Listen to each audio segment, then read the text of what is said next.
जिल्हा परिषद आणि पंचायत समिती निवडणुकीच्या रणधुमाळीत सर्वांचे लक्ष वेधून घेणारा माणगाव जिल्हा परिषद गट या गटातून भाजपच्या जिल्हा परिषद उमेदवार राधिका किशोर ठाकरे यांनी आज मोठ्या शक्ती प्रदर्शनात आपल्या प्रचाराचा शुभारंभ केलाय। उकरूळ येथील साईबाबा मंदिरात दर्शन घेऊन राधिका किशोर ठाकरे यांनी आज आपल्या प्रचाराची सुरुवात केली। यावेळी मोठ्या प्रमाणात समर्थकांची गर्दी त्यांच्या सोबत पाहायला मिळाली।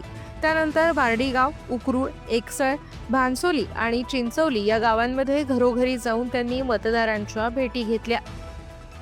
एकीकडे याच ठिकाणी शिवसेनेकडून शिवसेना भाजप युतीचा उमेदवार रिंगणात उतरवण्यात आलाय।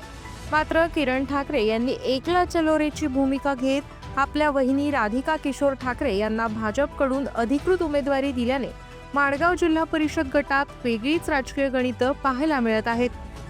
त्यामुळे या निवडणुकीकडे संपूर्ण तालुक्याचं लक्ष लागलंय।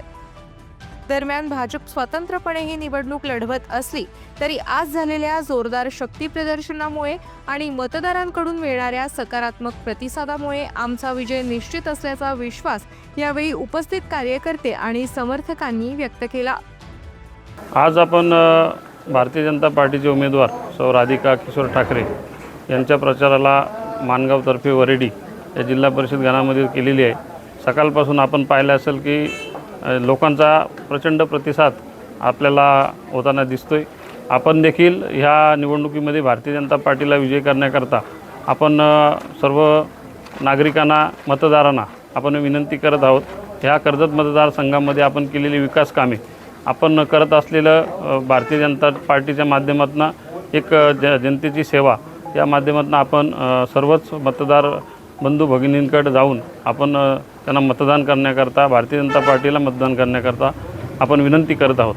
कोणते मुद्दे प्रामुख्याने या वॉर्डामध्ये आहेत जे तुम्ही सोडवणार? आता फिरत असताना पाण्याचा मुद्दा एक आपल्याला सर्वच महिला भगिनी आपल्याला सांगतात की पाण्याची कुठेतरी कमतरता ह्या विभागामध्ये आहे।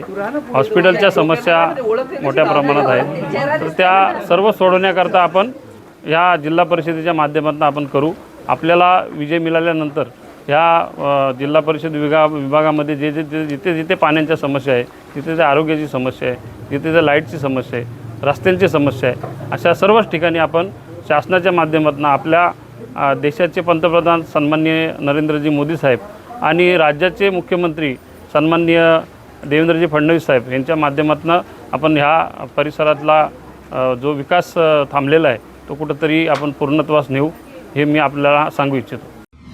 आपल्या परिसरातील ताज्या बातम्या आणि घडामोडी सर्वात अगोदर पाहण्यासाठी कर्जत अपडेटला सबस्क्राईब करायला विसरू नका।